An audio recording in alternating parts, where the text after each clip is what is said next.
Hi guys, welcome back to our channel. So in the 11th video of the series, we're gonna continue with the RCs. I hope you liked the previous videos and it helped you while solving the RCs. So as I told you earlier also that reading comprehension is a really important part of the exam. So I think it will be better if we put a little more attention, give it a little more time. So let's begin.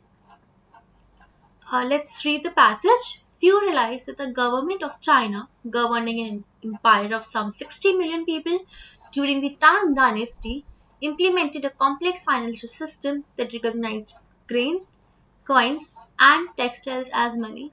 So I think here we are talking about the Tang dynasty and its various currencies that were used.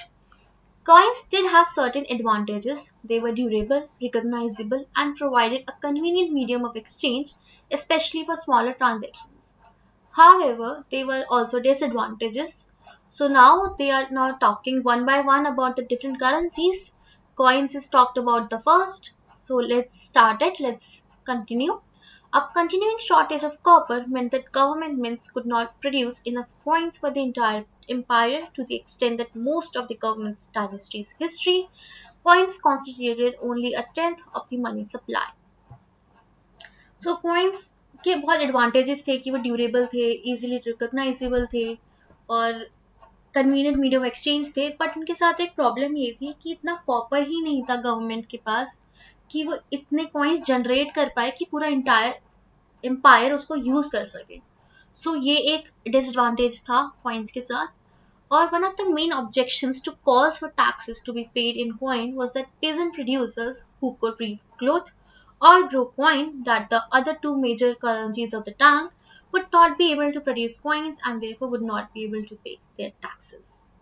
So कुछ ऐसी objections भी थी taxes को लेके कि सब नहीं चाहते थे कि coins को ही use किया जाए taxes पे करने के लिए. So let's come to the second paragraph. As coins had advantages and disadvantages, so too did textiles. If in circulation for a long period of time, they could show signs of wear and tear. Stained, faded, and torn bolts of textiles had less value than a branded new bolt. Furthermore, a full bolt had a particular value if consumers cut textiles into smaller pieces to buy or sell something worth less than a full bolt. That too greatly lessened the value of the textile. Unlike coins, textiles could not be used for small transactions. As an official noted, textiles could not be exchanged by the foot and the inch. सो इस paragraph में author हमें textiles as a currency के बारे में बता रहा है textiles का वैल्यू कम हो जाता था अगर हम उनको फुल बोल्ट यानी 100 yards और around 91 meters. So if we cut the textile into smaller pieces, it would greatly lessen their value. So they could only be used for large transactions and they cannot be exchanged by the foot and the inch. So third paragraph पे आते हैं. But textiles had some advantages over coins. For a start, textile production was widespread and there were fewer problems with the supply of textiles. For large transactions, textiles weighed less than their equivalent in coins since a string of coins could weigh as much as 4 kgs. Furthermore, the dimensions of a bolt of silk held remarkably steady from the 3rd to the 10th century, 56 centimeter wide and 12-meter long. The value of different textiles were also more stable than the fluctuating value of coins. So इस paragraph में हमें 3 points बता रहे हैं author कि एक जो था कि वो वाइड स्प्रेड था और प्रॉब्लम नहीं थी सप्लाई में.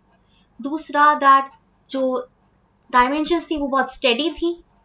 थर्ड दैट इतनी ज़्यादा फ्लक्चुएशंस नहीं थी, स्टेबल थी बहुत ज़्यादा उसकी value. So these are the 3 points that the author is talking about in this paragraph.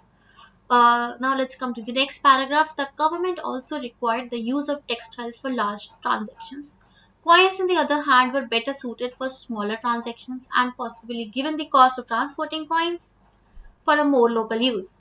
Grain, because it rotted easily, was not used nearly as much as coins and textiles, but taxpayers were required to pay grain to the government as a share of their annual tax obligation, and official salaries were expressed in weights of grain.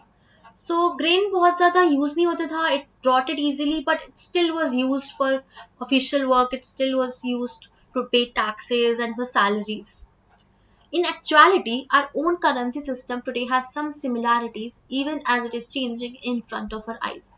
So, अभी तक author ने बात की थी टांग dynasty के बारे में, उनकी करेंसीज के बारे में.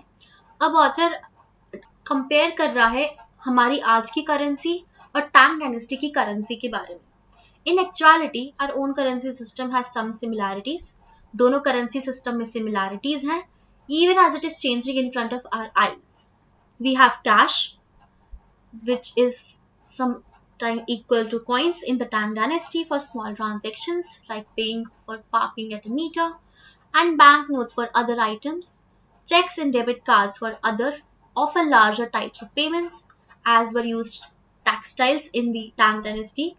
At the same time, we are shifting to electronic banking and making payments online. Some young people never use cash and do not know how to write a check. So here we come to an end of this passage. Let's come to the questions. In the context of the passage, which one of the following can be inferred with regard to the use of currency during the Tang era?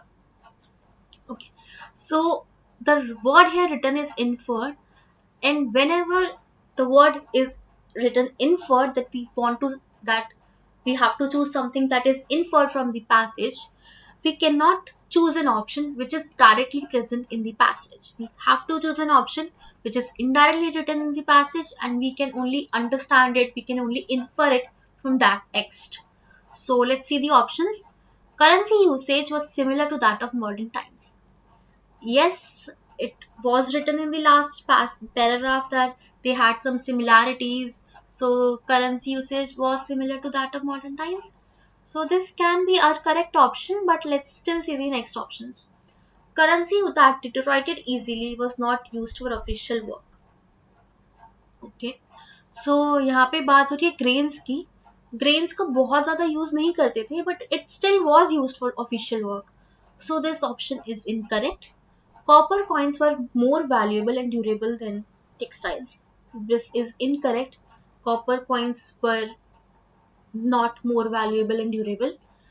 Grains were the most used currency because government requirements. Again, grains were used very rarely.